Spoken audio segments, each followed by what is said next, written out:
नमस्कार. Professor Ram Meghe college of engineering Badnera. आम्ही team Prajyot आपणासाठी घेऊन येत आहोत शिवसई. आजच्या युवक व युवतींसाठी काळाची गरज असणाऱ्या विचारांवर आधारित एकांकिका. अपेक्षा आहे तुम्हाला नक्की आवडेल. तर या नाटकाची सुरुवात करणार आहे करण आणि अर्जुन. मरे हुए वापस कहां से आएंगे?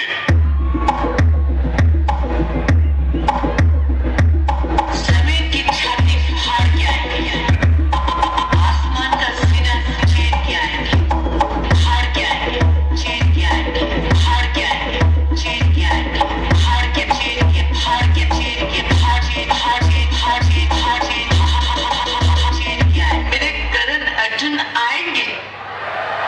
हे आपले कॉलनीचे भाई पप्पू भाई यांचे 12वी निघायचे वांदे आणि नेहमीच चालू आहेत यांचे रिकामे धंदे.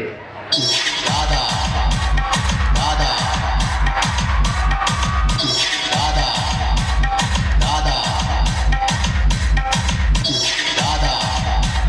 दादा दादा दादा. हा आला आपला बबन. सकाळची सुरुवातच याची एक पावटी मारल्याशिवाय होतच नाही ना. आणि आपण विचाराव का रे एवढा कोण पेतो, तर हा म्हणते मुझे पीने का शौक नहीं, पीता हूँ गम भुलाने को. मत राजा तू मेरी रानी, इसलिए पीता हूँ मैं तुझ में बिना डाला पानी. मुझे पीने का शौक नहीं, पीता हूँ गम भुलाने को. तेरी यादें मिटाने को, तेरी यादें मिटाने को, पीता हूँ गम भुलाने को. ये आ रहा है अपना छोटा जवान म्हणजेच मुन्ना. रिकामा तर याला कधी करमलंच नाही ना भाऊ. सोबतच येत आहे मुन्नाची. मी सगळं काम करते ना तुझे. आज रविवार येतो मी थोड्या वेळानं. जेवण जा.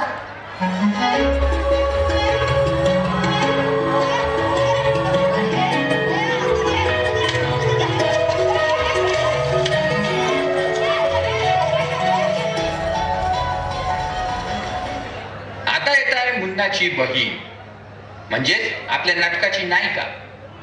सर्व घरची जिम्मेदारी सांभाळणारी, सोबतच आपलं शिक्षण पण करणारी कोमल.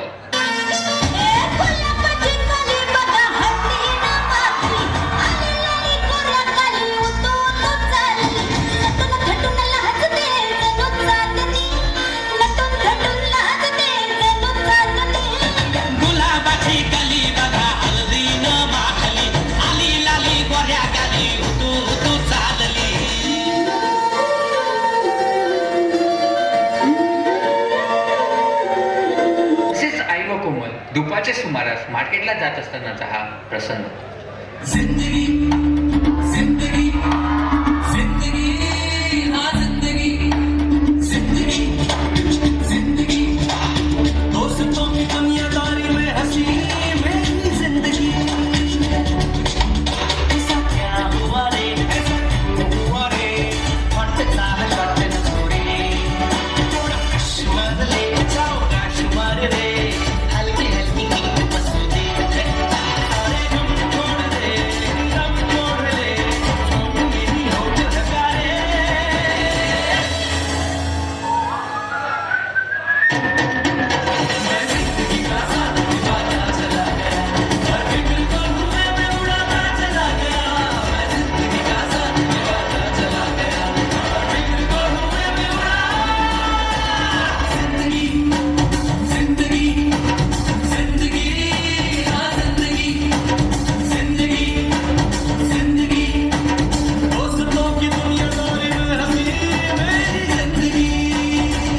प्रसंग रात्रीचा.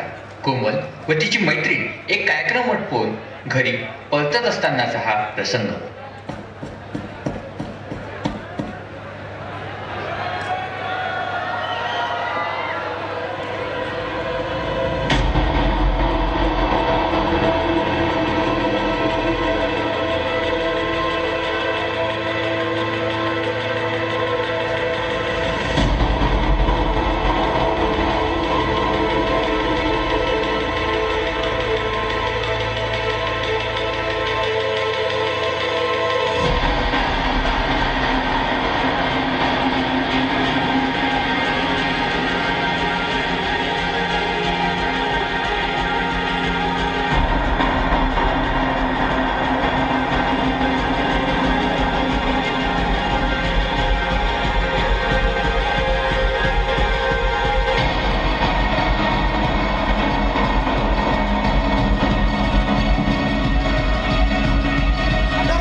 झालं. जे व्हायला नको होतं तेच झालं. पुऱ्या गावावी पप्पूबाई व त्याचे सर्व मित्र निर्दोष होते. पैसा, फसवेगिरी आणि गुंडशाहीचा शेवटी विजय झाला.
हल्ली एक वाक्य सतत आमच्या कानावर येतं, महाराज तुम्ही पुन्हा जन्माला या, महाराज तुम्ही पुन्हा जन्माला या. कशासाठी जन्माला यायचं महाराज? त्यांनी निर्माण केलेल्या स्वराज्याची ही अशी दुर्दशा झालेली बघा.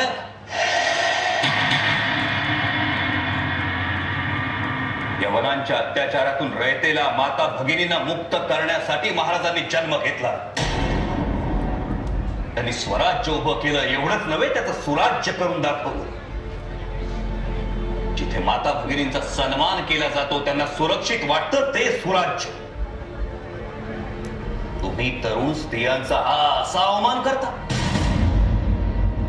महाराजांनी आयुष्यभर एक शिकवण दिली, परस्त्री माते समान. काय फक्त पुस्तकात लिहिण्यासाठी की भाषणांमधून बोलण्यासाठी?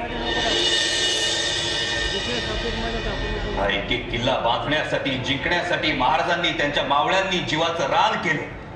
कित्येकांनी स्वराज्यासाठी बलिदान केलं.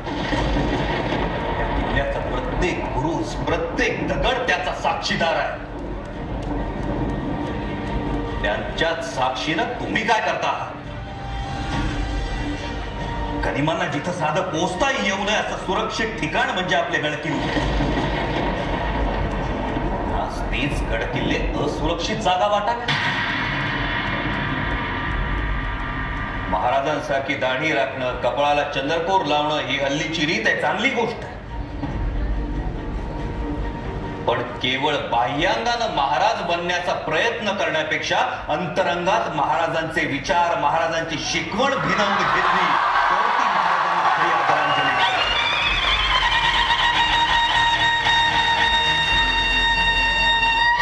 उत्सवांसाठी, मिरवणुकांसाठी महाराजांनी कधीच जन्म घेतला नव्हता, कधीच नाही. त्यामुळे महाराजांच्या जन्माविषयी चर्चा करण्यापेक्षा उभा जन्म, महाराजांनी ज्या कार्याला स्वतःला वाहून घेतलं त्या कार्याची प्रेरणा घेतली तर ती खरी शिवजयंती ठरेल. महाराजांनी निर्माण केलेलं स्वराज्य राखण्यासाठी हा संभाजी उभा जन्म कटिबद्ध राहिला. त्यामुळे महाराज तुम्ही पुन्हा जन्माला या, महाराज तुम्ही पुन्हा जन्माला या असे गळे काढण्यापेक्षा महाराज आम्ही आहोत तुमचं स्वराज्य राखण्यासाठी, त्या स्वराज्याचं सुराज्य बनवण्यासाठी असं म्हणणारे शंभूराजे प्रत्येक मनामनात, घराघरात जन्माला यावे हीच श्रींची